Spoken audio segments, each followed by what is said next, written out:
Hay tragedias que el cine de oro mexicano jamás proyectó en sus pantallas.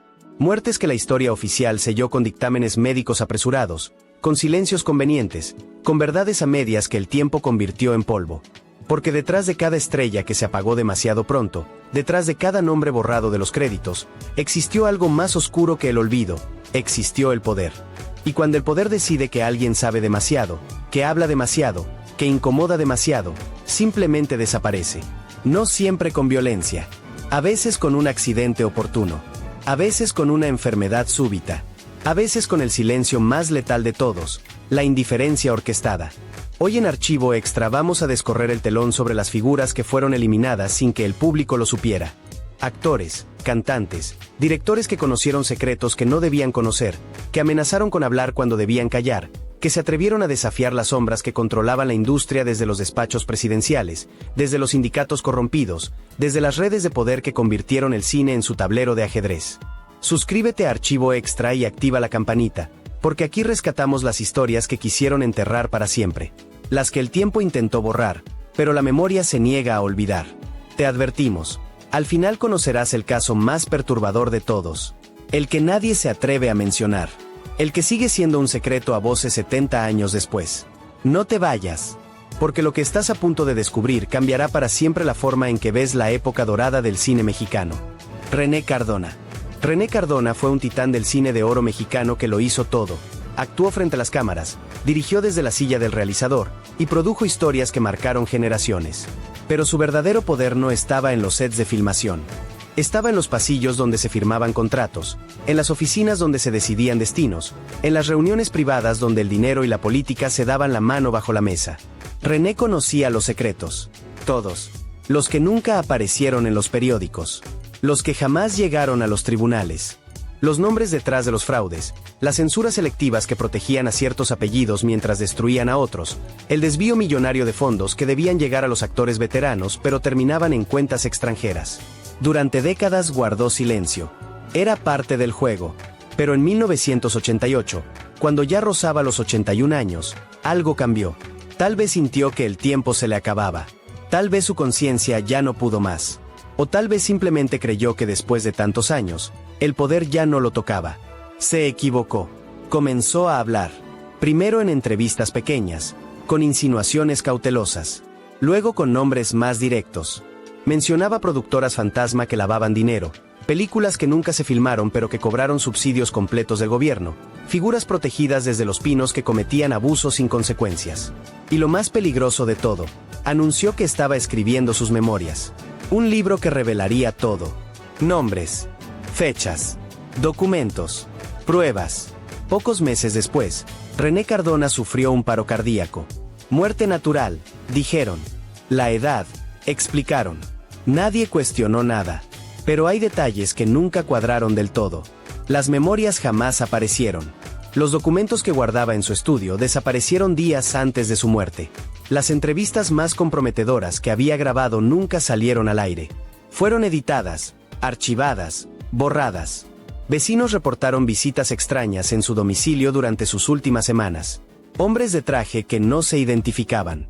Llamadas nocturnas que lo dejaban pálido y callado. René Cardona se llevó sus secretos a la tumba.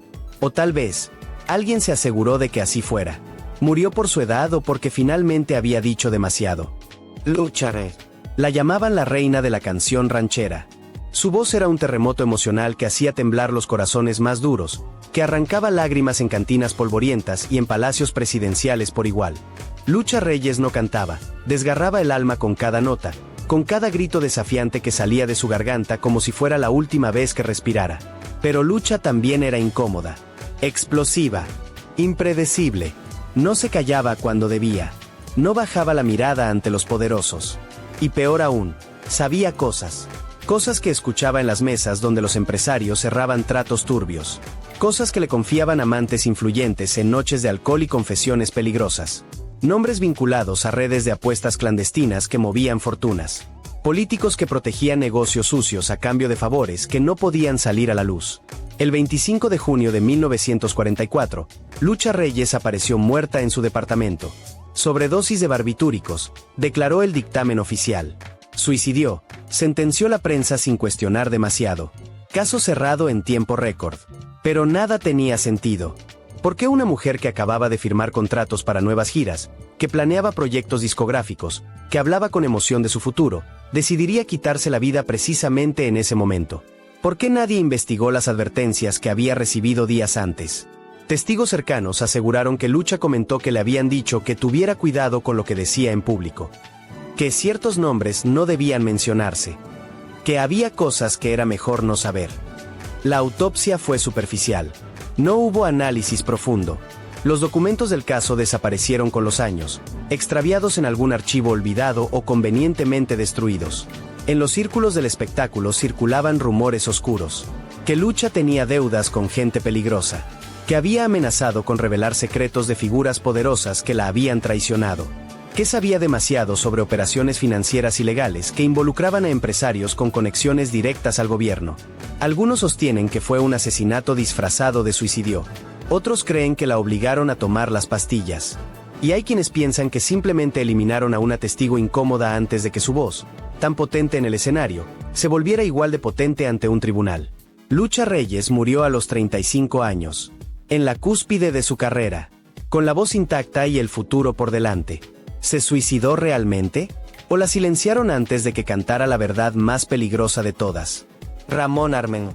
Ramón Armengol fue uno de esos nombres que brillaron en dos continentes. Galán de presencia imponente, cantante de voz terciopelo, actor que conquistó tanto las pantallas mexicanas como las europeas. Triunfó en España, deslumbró en México, y parecía tener el mundo a sus pies. Pero cuando decidió regresar a su patria adoptiva con la intención de hacer justicia, descubrió que el brillo de los reflectores también puede cegar y quemar. En 1981, Ramón tenía 72 años. Edad suficiente para haber visto todo, para haber guardado silencio durante décadas, para saber exactamente cómo funcionaban los engranajes podridos de la industria del espectáculo. Y esa edad también le dio algo peligroso, la libertad de quien ya no tiene nada que perder. Comenzó a hablar. Primero en entrevistas pequeñas, casi clandestinas, con periodistas de provincia que no tenían miedo de publicar lo incómodo. Denunciaba el manejo turbio del sindicato de actores. Hablaba del desvío sistemático de regalías que debían llegar a los artistas veteranos pero que misteriosamente desaparecían en cuentas fantasma. Mencionaba fondos de retiro que jamás se materializaban, mientras los líderes sindicales vivían en mansiones y paseaban en automóviles de lujo. Muchos están siendo olvidados a propósito, declaró en una entrevista que pocos recuerdan pero que está archivada en hemerotecas polvorientas. No es negligencia, es un plan. Hay nombres que conviene que mueran en silencio, en la pobreza, sin voz para reclamar lo que les robaron. Se rumoreaba que Ramón estaba preparando una carta abierta dirigida a las autoridades culturales y al presidente, que había sido contactado para participar en un documental explosivo sobre las traiciones internas en el cine mexicano, que tenía pruebas, contratos firmados, recibos alterados, testimonios de compañeros que habían sido despojados de todo. Pero nada de eso vio la luz. El 20 de abril de 1981, Ramón Armengol murió oficialmente de insuficiencia respiratoria. Rápido, sin hospitalización prolongada, sin que nadie sospechara nada. La noticia apenas ocupó un par de líneas en los periódicos. No hubo homenajes masivos. No hubo investigaciones. Su nombre se apagó como una vela en medio de la tormenta. La carta nunca se envió. El documental nunca se filmó. Los testimonios que había recopilado jamás aparecieron. Todo quedó en rumores, en conversaciones de sobremesa, en susurros que nadie se atrevió a levantar. A diferencia de otros actores que murieron en la miseria absoluta, Ramón Armengol no estaba en la ruina, pero tampoco estaba cómodo. Y lo más importante, estaba dispuesto a hablar. Su voz, que había llenado teatros y salas de cine durante décadas, iba a contar la verdad más incómoda de todas. ¿Fue solo una enfermedad respiratoria o alguien decidió que era momento de que Ramón dejara de respirar y de hablar? Carmen Mondragón, Nahui Olin. Carmen Mondragón fue una mujer que nació en el siglo equivocado, o tal vez en el siglo correcto para incomodar a todos. Se reinventó como Nahui Olin, nombre náhuatl que significa movimiento perpetuo del sol. Y vaya que fue un movimiento perpetuo. Pintora, poeta, modelo, musa de Diego Rivera y del Dr. Atl, amante de toreros y políticos, provocadora profesional en una sociedad que exigía a las mujeres ser mudas, sumisas y decorativas. Nahui era todo lo contrario. Libertad encarnada. Desafío puro. Belleza salvaje que se negaba a ser domesticada. Pero su verdadero crimen no fue posar desnuda ni escribir poemas eróticos que escandalizaban a las señoras decentes. Su verdadero crimen fue saber demasiado. Porque en los salones donde bebía champán con intelectuales y políticos, en las habitaciones donde compartía la cama con hombres poderosos, en las reuniones bohemias donde el alcohol aflojaba las lenguas, Nahui escuchaba secretos, nombres de funcionarios corruptos, amantes clandestinos de figuras públicas, negocios turbios entre artistas y el gobierno, pactos que no debían salir de esas cuatro paredes. Y lo peor, Nahui los plasmaba en su arte, con símbolos, con alegorías, con denuncias veladas que solo los involucrados podían descifrar. Entonces comenzó la campaña de desprestigio. No fue violenta, fue perfecta, sutil. Empezaron a llamarla loca, desequilibrada, histérica, palabras que en aquella época eran suficientes para destruir a cualquier mujer que se saliera del molde. Los diagnósticos médicos llegaron como condenas: neurosis, paranoia, trastornos mentales diversos. Cada vez que Nahui alzaba la voz para señalar una injusticia, alguien susurraba: «Pobre mujer, está perturbada». La sociedad le dio la espalda. Galerías que antes exhibían su obra cerraron sus puertas. Periódicos que publicaban sus poemas dejaron de responder sus cartas. Amigos influyentes se alejaron como si llevara una enfermedad contagiosa. No la mataron, no la encarcelaron. Hicieron algo peor, la borraron en vida. Nahui Olin pasó sus últimos años en la más absoluta marginación. Vagaba por las calles de la Ciudad de México alimentando gatos callejeros, hablando sola, siendo objeto de burlas. La mujer que había deslumbrado salones enteros terminó siendo una figura grotesca, un chiste cruel, una loca más en las esquinas del centro histórico. Murió en 1978, a los 81 años, en un departamento miserable, sola, olvidada, silenciada. Pero hay quienes aún se preguntan, ¿realmente estaba loca? ¿O simplemente la hicieron parecer loca porque lo que decía era demasiado cuerdo, demasiado peligroso, demasiado real? Sus pinturas contenían claves. Sus poemas escondían verdades. Su mirada penetrante, captada en cientos de fotografías, parecía advertir: «Yo sé lo que ustedes no quieren que se sepa». ¿Fueron sus palabras producto del delirio o advertencias disfrazadas de poesía que nadie quiso escuchar? Amelia Wilhelmy fue una de las reinas indiscutibles de la comedia en la época dorada del cine mexicano. Tenía ese don escaso de hacer reír sin esfuerzo, de desarmar con una mirada pícara, de convertir cualquier diálogo en una obra maestra del timín cómico. Actriz, cantante, escritora de sketches que arrancaban carcajadas en teatros de carpa y en los salones más elegantes de la capital. Pero detrás de esa sonrisa profesional había una mujer con una agudeza peligrosa. Amelia no solo observaba, registraba. No solo actuaba, descifraba. Y en una industria donde las apariencias lo eran todo, esa capacidad de ver más allá del maquillaje y los reflectores la convirtió en un riesgo latente. Se movía entre productores, empresarios, políticos. Escuchaba conversaciones que no estaban destinadas a sus oídos. Veía intercambios de dinero bajo la mesa. Conocía las listas negras donde nombres de actrices jóvenes aparecían junto a anotaciones obscenas: disponible, complaciente, resistente. Sabía quienes exigían favores sexuales a cambio de papeles, quienes abusaban de menores de edad disfrazadas de aspirantes a estrellas. Y Amelia, con su lengua afilada y su memoria prodigiosa, comenzó a hacer chistes sobre eso. Al principio eran guiños sutiles en sus presentaciones, bromas que solo los involucrados entendían y que los hacían palidecer entre la audiencia. Personajes en sus sketches que eran caricaturas apenas disfrazadas de figuras reconocibles del mundo artístico y político. Luego se volvió más directa. En 1962, semanas antes de su muerte, Amelia preparaba una obra de teatro explosiva, una comedia negra sobre los vicios de la industria cinematográfica. Los nombres de los personajes eran anagramas transparentes, las situaciones, calcadas de la realidad. Los productores la presionaron para detener el proyecto. Le ofrecieron dinero para archivarlo.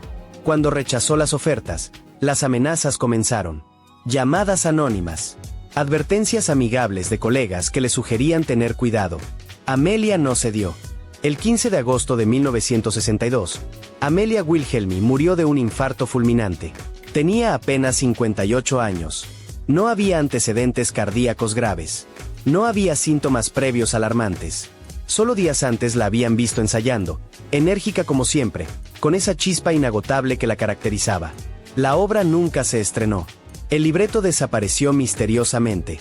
La última entrevista que había concedido a una revista, donde hablaba veladamente de secretos que México no está listo para escuchar, fue archivada por respeto tras su muerte y nunca se publicó. Su funeral fue concurrido. Hubo lágrimas y discursos emotivos. Pero entre el público también se veían rostros aliviados. Figuras poderosas que respiraron tranquilas cuando el ataúd descendió a la tierra. ¿Murió su corazón por causas naturales o alguien decidió que era mejor que dejara de reír y de revelar? Joaquín Pardavé. Joaquín Pardavé fue un genio polifacético del cine de oro mexicano. No solo actuaba, dirigía, escribía guiones, componía música, producía. Era un hombre orquesta que entendía cada engranaje de la industria cinematográfica. Y precisamente esa comprensión total del sistema lo convirtió en alguien peligrosamente informado. Se movía con soltura entre dos mundos, el de las cámaras y el de los despachos de poder. Negociaba contratos con políticos, cenaba con funcionarios de la Secretaría de Gobernación, compartía copas con empresarios que controlaban las salas de cine del país. En esas conversaciones privadas, donde el tequila aflojaba las lenguas y los pactos se sellaban con apretones de manos, Joaquín escuchaba todo. Favoritismos descarados. Subsidios millonarios que jamás llegaban a las películas para las que estaban destinados. Censura selectiva que protegía a ciertos apellidos mientras hundía a otros. El cine mexicano, descubrió Pardavé, no era solo arte, era un negocio sucio donde el talento importaba menos que las conexiones políticas. Y en 1954, decidió hacer algo al respecto. Comenzó a escribir un guión basado en casos reales. Una película que mostraría, con nombres apenas disfrazados, cómo funcionaba realmente la industria, los sobornos, las listas negras, los actores vetados por razones políticas, las fortunas desviadas. Decía que todo estaba inspirado en lo que se sabe pero no se dice. Que era hora de que el público mexicano conociera la verdad detrás de las sonrisas en las alfombras rojas. La reacción fue inmediata. Allegados recuerdan que Pardavé recibió advertencias amigables para abandonar el proyecto. Productores que le sugerían enfocarse en comedias inofensivas. Funcionarios que lo invitaban a reflexionar sobre las consecuencias de ciertos temas. Llamadas nocturnas donde voces sin identificar le recordaban que tenía familia, proyectos futuros, mucho que perder. Joaquín Pardavé murió el 30 de julio de 1955. Oficialmente, un derrame cerebral fulminante. Rápido, inesperado, sin síntomas previos alarmantes. Tenía 59 años. Su funeral fue masivo. Miles lo despidieron entre lágrimas. Su legado quedó intocable en la memoria colectiva como uno de los grandes del cine mexicano. Pero el guión explosivo jamás apareció. Versiones extraoficiales circularon durante décadas. Que fue enterrado vivo por error, que despertó en el ataúd. Que hubo presiones familiares misteriosas por su testamento. Que documentos comprometedores desaparecieron de su casa antes de que su cuerpo llegara al velorio. Que ciertas páginas de su diario personal fueron arrancadas y quemadas. Lo más inquietante, testigos cercanos aseguraron que días antes de su muerte, Pardavé comentó que había recibido una última advertencia. No dio detalles. Solo dijo que ciertos nombres lo habían contactado para pedirle que destruyera el manuscrito. No lo hizo. Y 3 días después estaba muerto. El guión nunca fue encontrado. Ni en su casa, ni en su oficina, ni en manos de colaboradores. Se evaporó como si jamás hubiera existido. ¿Fue realmente un derrame cerebral o fue un mensaje definitivo para quien se atrevió a escribir la verdad? Carlos López. Carlos López Chaflán fue un actor emblemático del cine de oro que convirtió su peculiar estilo cómico en una marca registrada. Su humor era único, su presencia inconfundible, su capacidad para robar escenas con un simple gesto o una mirada torcida lo hizo querido por el público mexicano. Trabajó incansablemente, colaboró con los grandes directores de la época, y se ganó un lugar en la memoria colectiva como uno de los rostros más entrañables de aquellos años dorados. Pero Chaflán también era otra cosa, un hombre discreto que sabía escuchar. En los sets de filmación, entre toma y toma, mientras otros actores descansaban o socializaban, él permanecía en las sombras, atento. Escuchaba conversaciones entre productores y funcionarios. Veía cómo se repartían contratos no por méritos sino por lealtades políticas. Conocía los nombres de los líderes sindicales que extorsionaban a los trabajadores del cine, obligándolos a pagar cuotas abusivas o enfrentarse al veto permanente. Y en 1942, Chaflán decidió que era momento de hacer algo con lo que sabía. Comenzó a trabajar en una obra teatral con tintes políticos. Una sátira mordaz que ridiculizaba a ciertos líderes sindicales del medio artístico. El personaje principal era una caricatura transparente de un importante funcionario del momento, un hombre corrupto, abusivo, que controlaba las carreras ajenas con puño de hierro mientras se enriquecía a costa de los más vulnerables. La obra era hilarante, y por eso mismo, peligrosa, porque la risa tiene un poder que la denuncia directa no siempre posee, desarma, exhibe, deja en ridículo a quien pretende ser intocable. Hubo presión inmediata. Productores teatrales recibieron llamadas sugiriendo que no prestaran sus espacios para ese montaje. Actores del elenco comenzaron a recibir amenazas veladas. Sería una lástima que tu carrera se viera afectada por asociarte con el proyecto equivocado. Algunos renunciaron de inmediato. Otros se quedaron por lealtad a Chaflán. Carlos no se detuvo. Seguía ensayando, ajustando diálogos, afinando cada chiste para que cortara más profundo. El 11 de febrero de 1942, Carlos López Chaflán murió súbitamente. Tenía apenas 44 años. La causa oficial, neumonía fulminante tras una infección respiratoria. Pero no había reportes médicos previos de enfermedad grave. No existía un historial clínico preocupante. Solo días antes, testigos lo habían visto en pleno rodaje, activo, de buen ánimo, bromeando con el equipo técnico como siempre. De repente, colapsó. En cuestión de horas estaba muerto. Tras su fallecimiento, ocurrió algo extraño. El libreto de la obra fue confiscado por supuestos temas de derechos de autor pendientes. El elenco se disolvió de inmediato. Los ensayos fueron cancelados sin explicación. Y a pesar de que Chaflán era una figura querida y reconocida, muy pocos medios cubrieron su muerte con la profundidad que merecía. Apenas unas líneas en las páginas de espectáculos. Un funeral discreto. Silencio. Años después, algunos de los actores que habían participado en los ensayos confesaron en entrevistas privadas que la obra tocaba nervios muy sensibles. Que el personaje principal era tan reconocible que cualquiera que estuviera en el medio sabía exactamente de quién se trataba. Y que días antes de la muerte de Chaflán, hubo movimientos extraños alrededor del proyecto. El libreto jamás fue recuperado. Desapareció como si nunca hubiera existido. ¿Lo mató una neumonía o lo mató el contenido de su siguiente papel? Gloria Marín. Gloria Marín fue una de las divas más elegantes del cine de oro mexicano. Belleza sofisticada, talento indiscutible, presencia que iluminaba la pantalla con solo aparecer. Pero su verdadero poder no residía únicamente en su rostro perfecto o en su capacidad actoral, residía en sus contactos. Gloria se movía con naturalidad entre las esferas más altas del espectáculo, la política y los negocios. Cenaba con presidentes, bailaba con empresarios, compartía secretos con productores que controlaban imperios cinematográficos. Esa cercanía con el poder la convirtió en testigo privilegiada de conversaciones que nunca debieron salir de esas habitaciones. Sabía cómo se construían carreras no por talento sino por pactos oscuros. Conocía los nombres de las figuras protegidas desde la presidencia que cometían abusos sin consecuencias. Había visto contratos amañados, películas censuradas por razones políticas, fondos públicos desviados hacia producciones fantasma. Gloria Marín sabía demasiado. Y lo peor, en entrevistas privadas con periodistas de confianza, comenzó a hablar. Mencionaba archivos que nunca debieron abrirse. Hablaba de cómo ciertas carreras se construían no por mérito sino por complicidad con el sistema. Insinuaba que tenía pruebas, documentos, testimonios. Anunció varias veces que estaba escribiendo sus memorias, que el público mexicano merecía conocer la verdad detrás del glamour. Entonces comenzaron los accidentes. Primero fue una caída en su casa. Nada grave, pero sospechosa. Luego, episodios extraños de salud, mareos repentinos, problemas respiratorios confusos que los médicos no lograban diagnosticar con precisión. Cada vez que Gloria parecía recuperarse y anunciaba su intención de volver a la vida pública, algo volvía a impedírselo. Allegados cercanos recuerdan que Gloria comentaba, con una mezcla de resignación y miedo, que sentía que alguien no quería que hablara. Que cada vez que mencionaba sus memorias, recibía llamadas anónimas sugiriéndole que no era el momento adecuado. Que ciertas historias era mejor dejarlas en el pasado. Gloria intentó varias veces retomar su carrera. Proponía proyectos, buscaba entrevistas, quería volver a los escenarios. Pero algo siempre lo impedía, una enfermedad súbita, un problema de producción inexplicable, puertas que antes se abrían automáticamente y ahora permanecían cerradas.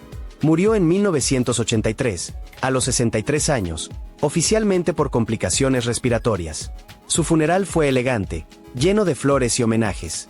Su legado quedó intacto en la memoria del cine mexicano, pero sus memorias jamás se publicaron. Algunos aseguran que Gloria misma las destruyó en sus últimos días, aterrada de las consecuencias. Otros creen que fue persuadida, o presionada, para callar.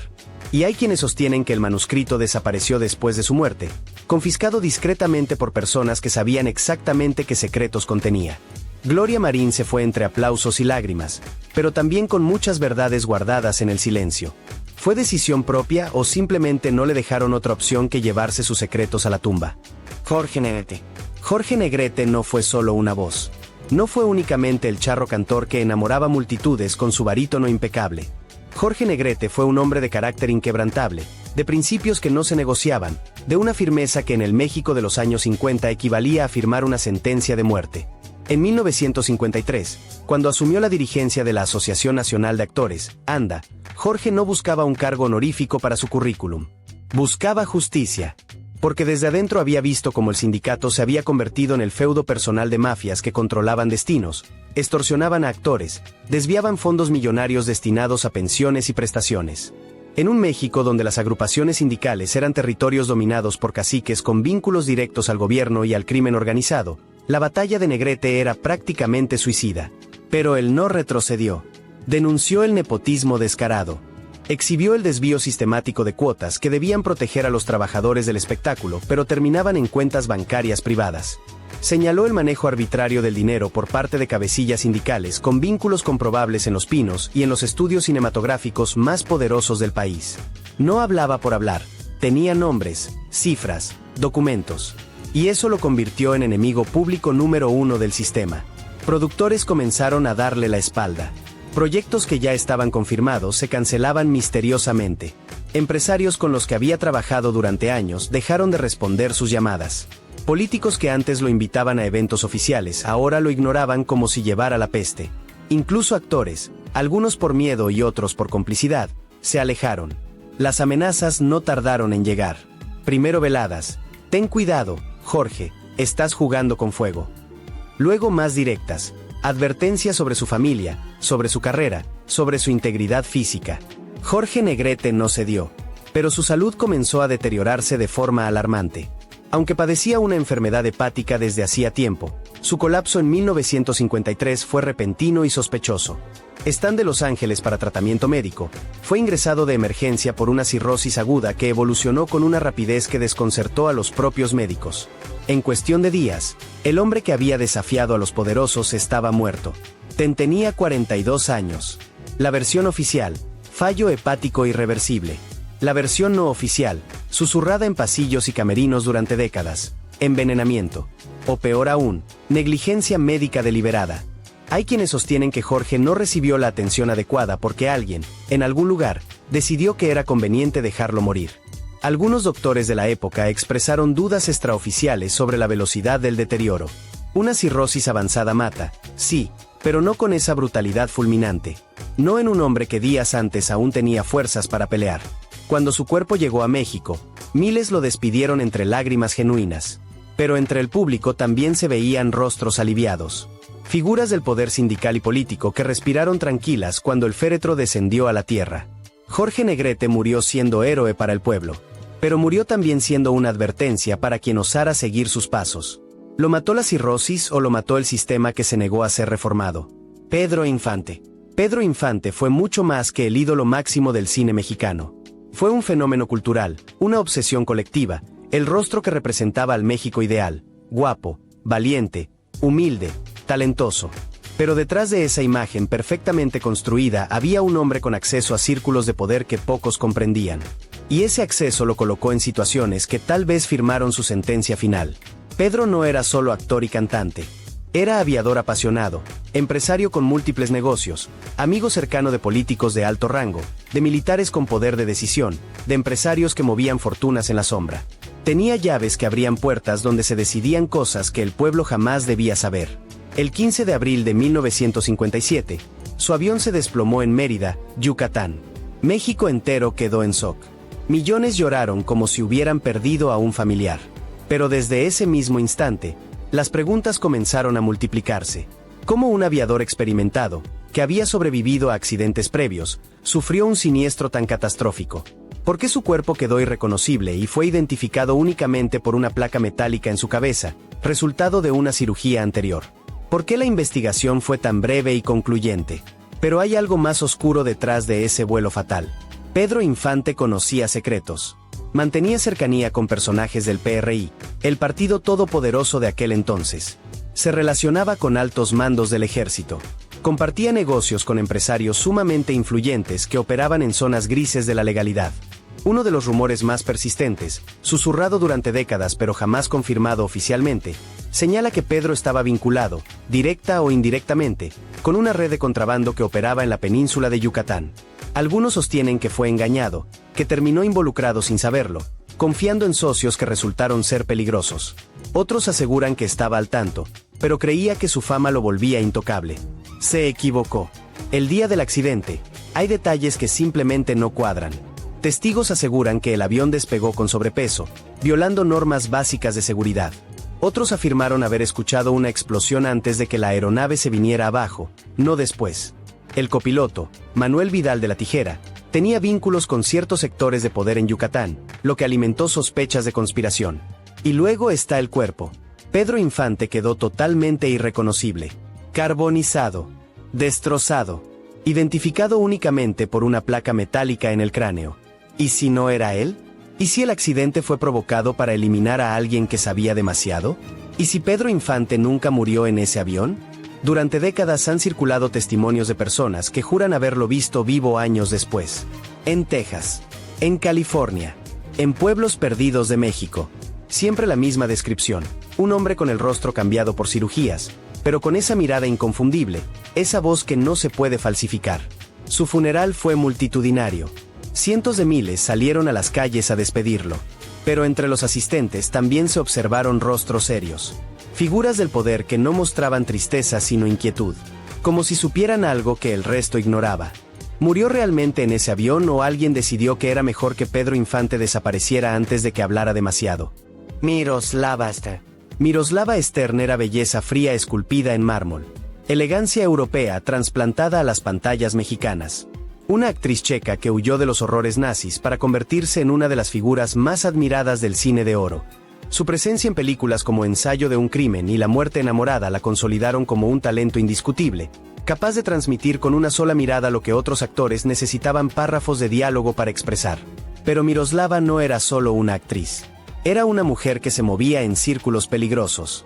Alta sociedad, políticos con poder absoluto, empresarios que controlaban fortunas, figuras del crimen organizado disfrazadas de hombres de negocios respetables. En esas reuniones privadas, donde el champán fluía y las lenguas se soltaban, Miroslava escuchaba. Y recordaba. El 9 de marzo de 1955, su empleada doméstica la encontró sin vida. En una mano sostenía una fotografía del torero Luis Miguel Dominguín. En la otra, 3 cartas. La autopsia determinó sobredosis de barbitúricos.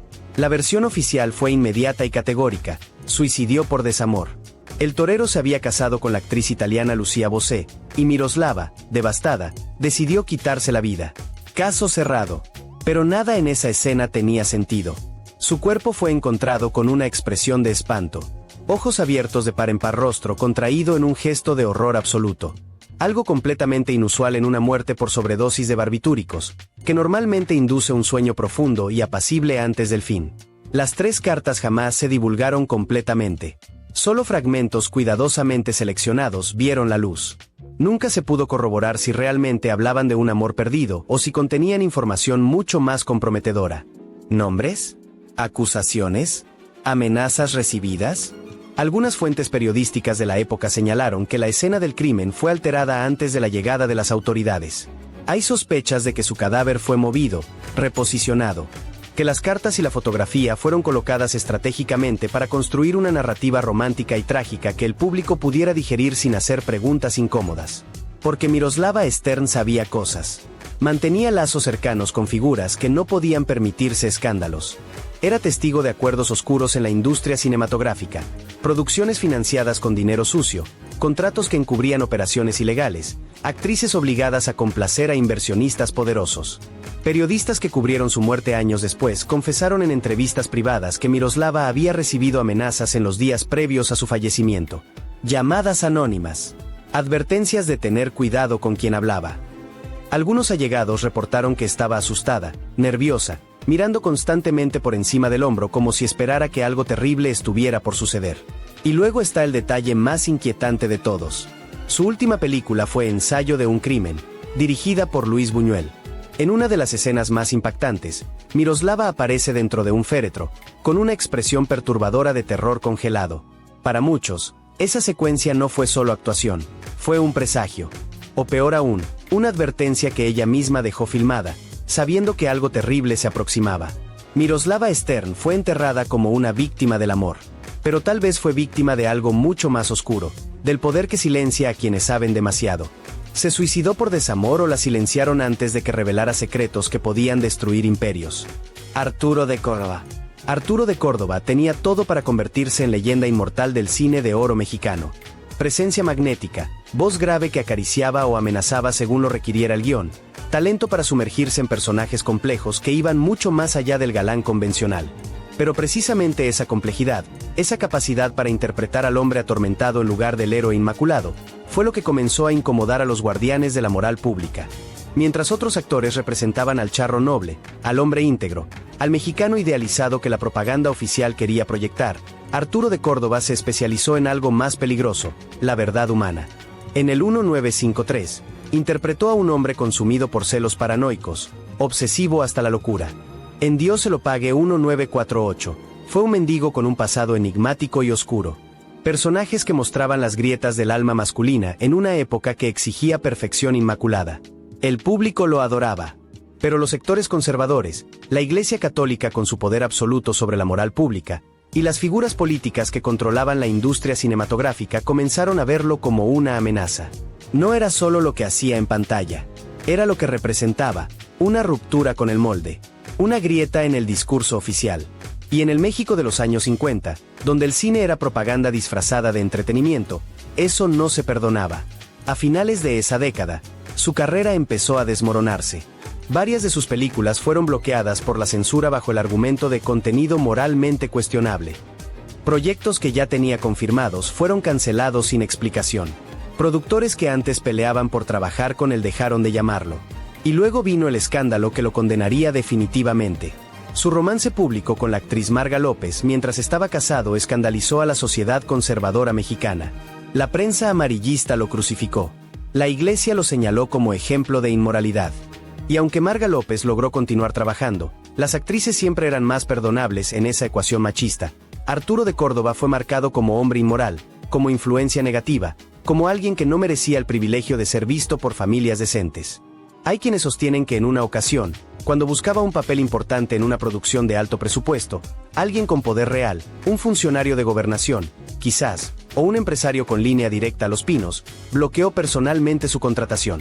La razón, era considerado una amenaza para la imagen del cine nacional. No lo vetaron oficialmente, no hubo declaraciones públicas. Simplemente dejó de existir en el radar de los grandes proyectos. La combinación fue letal, censura ideológica, escándalo moral, presión eclesiástica. Arturo de Córdoba fue apartado sistemáticamente. Las oportunidades dejaron de llegar. Los teléfonos dejaron de sonar. Su nombre desapareció de los carteles. Hacia finales de los años 60, prácticamente había sido borrado de la industria que ayudó a construir.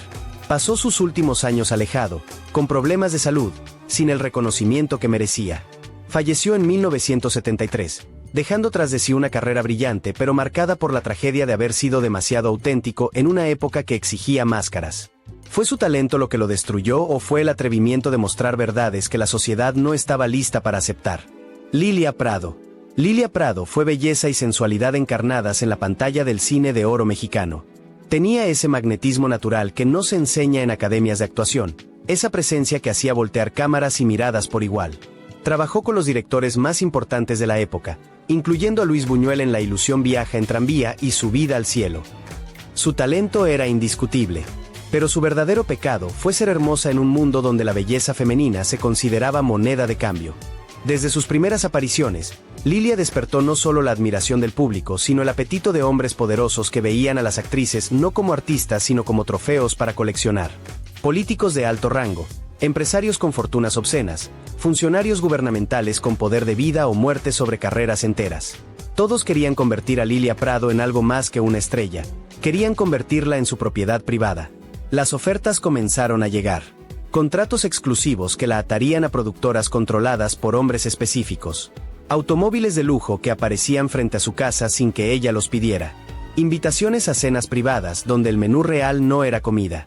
Joyas enviadas como regalos de admiración que venían con condiciones no escritas pero perfectamente claras. Lilia dijo no una y otra vez.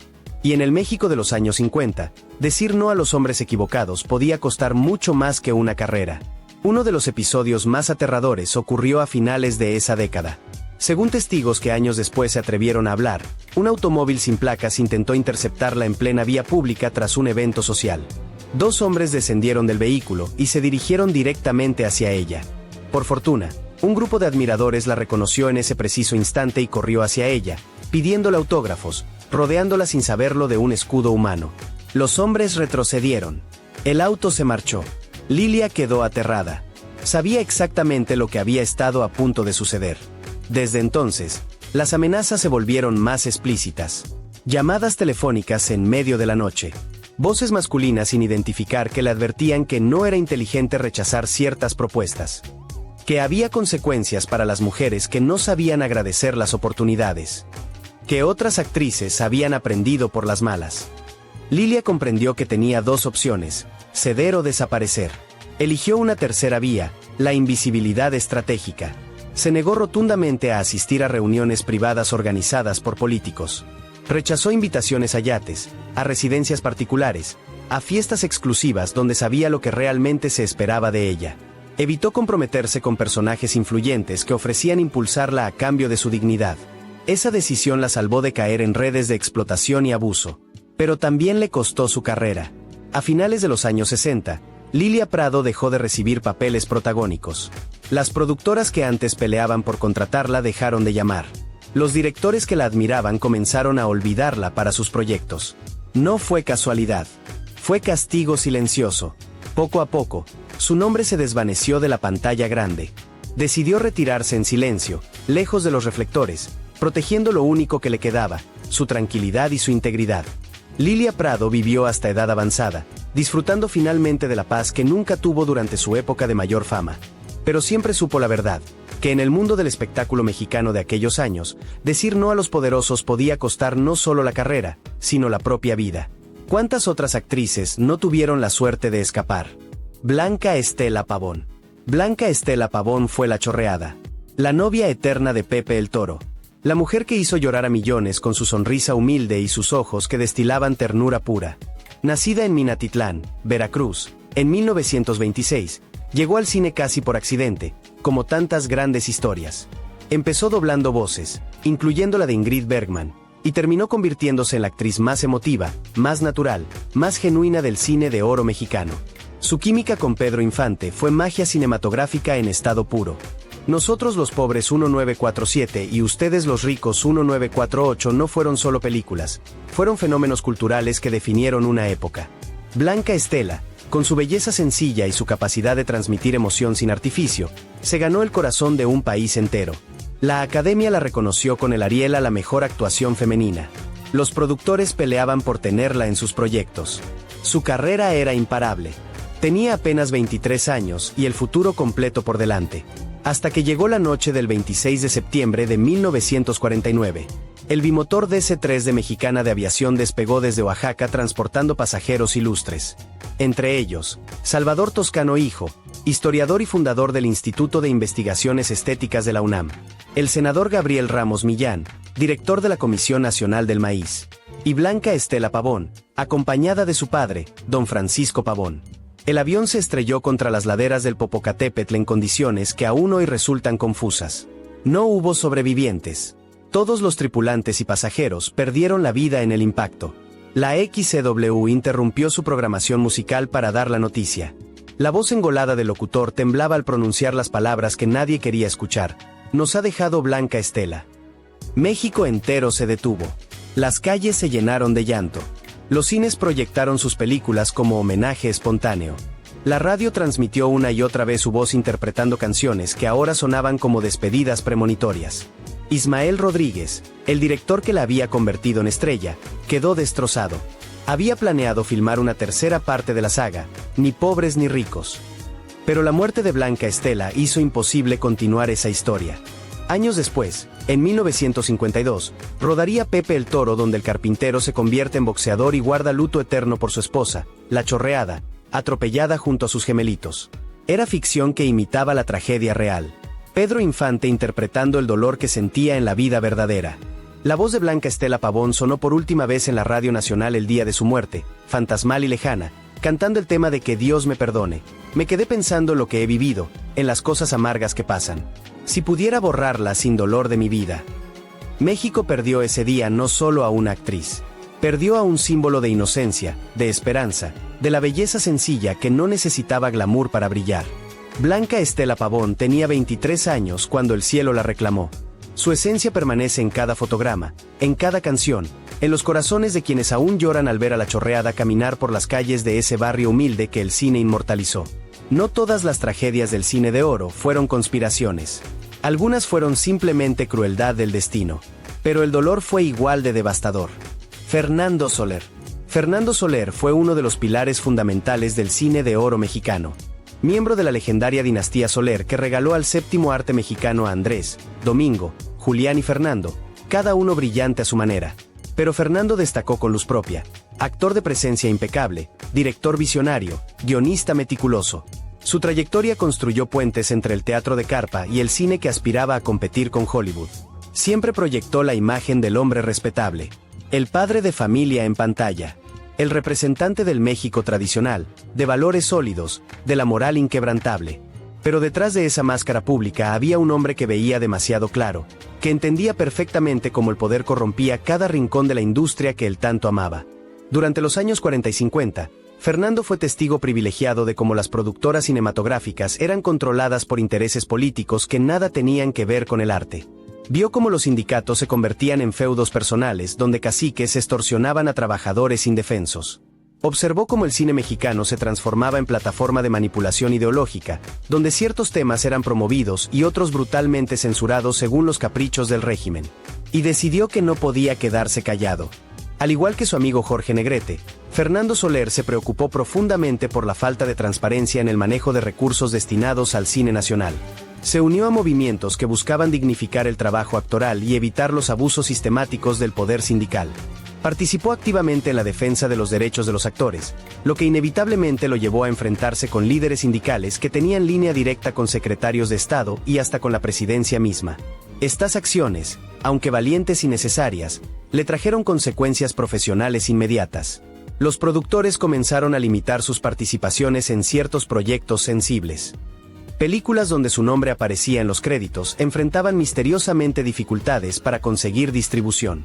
Salas de cine recibían sugerencias de no programar ciertos títulos donde Fernando tenía papeles protagónicos. Pero la censura más sofisticada ocurría en las salas de edición. En más de una ocasión, escenas donde su personaje cuestionaba injusticias sociales fueron recortadas antes del estreno. Diálogos donde se insinuaban críticas al sistema desaparecían mágicamente de la versión final. Monólogos poderosos donde Fernando exponía con brillantez las contradicciones de una sociedad corrupta eran mutilados, suavizados, o eliminados por completo bajo el argumento técnico de mejorar el ritmo narrativo. Nadie lo dijo abiertamente. Nadie publicó un veto oficial con su nombre. Pero Fernando Soler vivió en carne propia lo que significaba ser bloqueado silenciosamente por el poder. Pese a ser un actor querido por el público y profundamente respetado por sus compañeros, su carrera se vio afectada por una serie de obstáculos invisibles que limitaron su proyección en proyectos importantes durante sus últimos años activos. No fue exiliado. No fue públicamente vetado. Pero fue sistemáticamente apartado de producciones donde su voz podría haber resonado demasiado fuerte. Aún así, Fernando Soler nunca doblegó su integridad. Siguió trabajando donde pudo. Siguió hablando cuando debía. Siguió defendiendo causas justas aunque le costaran oportunidades. Dejó un legado de profesionalismo absoluto y un compromiso inquebrantable con el arte y la justicia dentro del mundo del cine. Su historia es un testimonio claro de cómo incluso las figuras más queridas y respetadas podían ser castigadas cuando decidían no arrodillarse ante el poder. Fernando Soler demostró que el verdadero heroísmo no está en los papeles que interpretas, sino en los principios que defiendes cuando las cámaras se apagan. Más allá de los reflectores, más allá de las alfombras rojas y los aplausos ensordecedores, existió un cine de oro que jamás fue proyectado en pantallas. Un cine de sombras donde los guiones se escribían en despachos gubernamentales, donde los directores eran hombres sin rostro que movían hilos desde el poder, y donde los actores que se atrevían a improvisar sus líneas simplemente desaparecían. Hoy recorrimos historias que México prefirió olvidar. Nombres que fueron borrados no por falta de talento, sino por exceso de verdad. Voces que fueron silenciadas no porque cantaran mal, sino porque cantaban demasiado alto y en el tono equivocado para quienes controlaban el micrófono. René Cardona con sus memorias que nunca vieron la luz. Lucha Reyes con su suicidio que nunca convenció a nadie. Jorge Negrete muriendo lejos de casa mientras intentaba limpiar un sindicato podrido. Pedro Infante desplomándose en un avión que tal vez llevaba más secretos que pasajeros. Miroslava Stern con esa expresión de horror que los barbitúricos no explican. Blanca Estela Pavón, cuya tragedia fue quizás la única genuinamente inocente entre tantas muertes convenientes. Y todos los demás. Los que hablaron cuando debían callar. Los que vieron lo que no debían ver. Los que se negaron a arrodillarse cuando el poder exigía sumisión absoluta. El cine de oro mexicano nos regaló obras maestras que siguen brillando décadas después. Pero ese mismo brillo cegó las sombras donde se cometieron crímenes que jamás fueron investigados, injusticias que jamás fueron reparadas, verdades que jamás fueron dichas. Hasta hoy. Porque en Archivo Extra creemos que la memoria es justicia. Que recordar es resistir. Que cada historia rescatada del olvido es un acto de dignidad hacia quienes ya no pueden contar su versión. ¿Qué opinas de estas historias ocultas? ¿Conocías estos casos?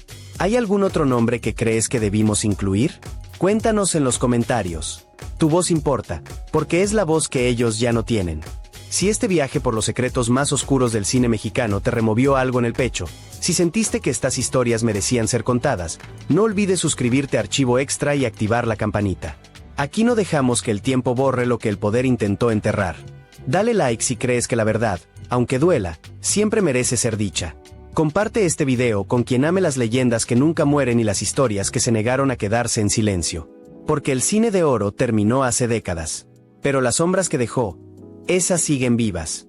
Nos vemos en el próximo archivo. Y recuerda, algunas estrellas no se apagan. Simplemente son eclipsadas por quienes tienen miedo de su luz.